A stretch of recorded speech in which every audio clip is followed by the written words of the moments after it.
सोचो, अगर आधी रात को तूफानी बरसात में कोई तुम्हारे दरवाजे पर दस्तक दे तो तुम क्या करोगे? दरवाजा खोलोगे या अंधेरे में छुप जाओगे? लेकिन कभी कभी दरवाजा खोलना जिंदगी की सबसे बड़ी गलती बन जाता है। राजस्थान के एक छोटे गांव के किनारे पर एक जर्जर सा मकान खड़ा है। उसी मकान के छोटे से कमरे में कबीर अकेला बैठा है। बाहर काली रात है, आसमान से बरसते पानी की धारें और बिजली की कड़क माहौल को और भी डरावना बना रही है। कबीर की आंखों में बेचैनी साफ झलक रही है। वो दूसरे गांव से सपने लेकर यहाँ आया था, काम की तलाश में। लेकिन 3 महीने बीत गए, ना नौकरी मिली ना सहारा। जेब में रखे चंद पैसे भी अब खत्म होने को थे। कबीर गहरी सोच में डूबा ही था कि अचानक ठक ठक ठक दरवाजे पर दस्तक हुई। कबीर चौंक गया। इतनी रात को और इस तूफान में कौन हो सकता है? उसके दिल में डर और जिज्ञासा दोनों उमड़ पड़े। धीरे से उसने दरवाजा खोला और देखा एक नौजवान खूबसूरत लड़की खड़ी थी। उसके कपड़े बारिश से भीगे हुए थे, बदन ठंड से कांप रहा था, बालों से टपकती बूंदें जमीन पर गिर रही थीं।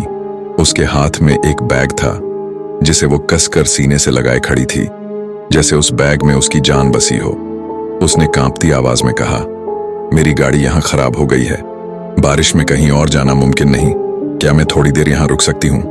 कबीर उसे ऊपर से नीचे तक देखता है। उसके पीछे कुछ दूरी पर एक कार खड़ी नजर आती है। दिल में शक तो है, लेकिन इंसानियत के नाते कबीर दरवाजा खोल देता है। अंदर आ जाइए, बाहर खड़े रहना ठीक नहीं। लड़की अंदर आ जाती है। कबीर उसे तौलिया पकड़ाता है और कहता है, बैठिए, मैं चाय बना लाता हूँ।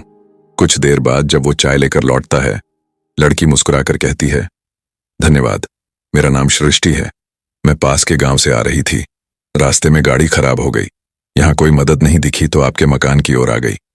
कबीर भी हल्की मुस्कान देता है, मैं कबीर हूँ, काम की तलाश में यहाँ आया हूँ। वैसे ये इलाका रात को थोड़ा सुनसान हो जाता है।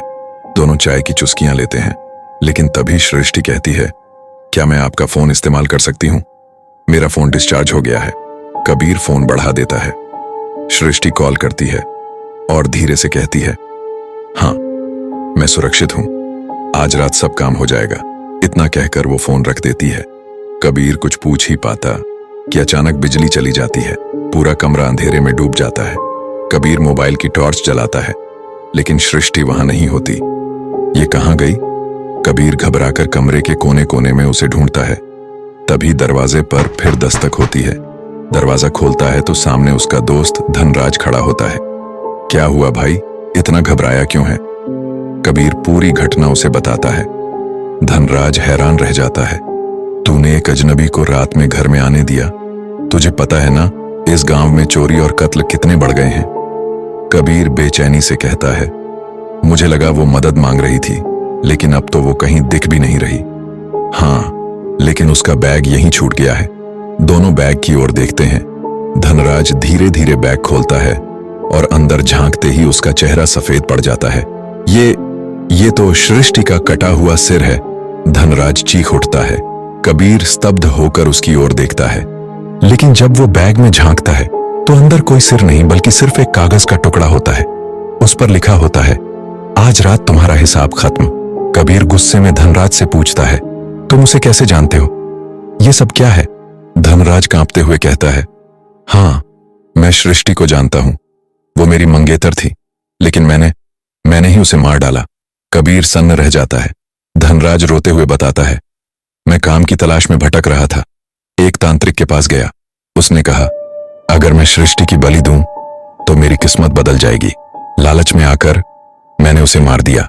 कबीर की रूह कांप उठती है। मतलब अभी थोड़ी देर पहले मैं उसकी आत्मा से बात कर रहा था।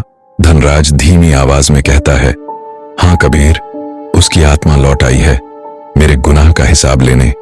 अचानक कमरे में बिजली वापस आ जाती है। रोशनी फैलते ही दोनों देखते हैं कि सृष्टि कमरे के कोने में बैठी है। उसके चेहरे पर गहरे घाव हैं, गालों से खून टपक रहा है, आंखों में दर्द और गुस्से का तूफान है।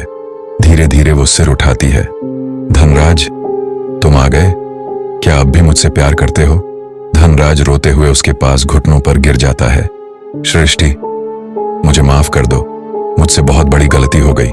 लेकिन सृष्टि के होंठों पर अब एक डरावनी मुस्कान उभर आती है। अरे सोना बाबू, तुम तो सच में रोने लगे। इतना कहकर वो जोर जोर से हंसने लगती है। अचानक सृष्टि उसकी गर्दन पर अपने नुकीले खून से सने नाखून गाड़ देती है। धनराज छटपटाता है, लेकिन सृष्टि की पकड़ इंसान से कई गुना मजबूत है। अब तुम मुझसे बचकर कहां जाओगे? एक झटके में उसकी उंगलियां उसकी गर्दन को चीर डालती हैं। धनराज की चीख गले में दब जाती है और उसका सिर धड़ से अलग होकर जमीन पर गिर पड़ता है। खून की धार दीवारों को लाल कर देती है। सृष्टि सिर उठाकर अपनी आंखों के सामने करती है और ठंडी हंसी हंसती है। सोचा था मैं तुम्हें माफ कर दूंगी। नहीं धनराज, अब तो ये खेल शुरू हुआ है। ये सब देखकर कबीर का शरीर कांप उठता है। उसकी आंखों के सामने अंधेरा छाने लगता है और अगले ही पल वो बेहोश होकर जमीन पर गिर पड़ता है। अगर हिम्मत है तो अब देखो अगली दास्तान, भूतिया झूला।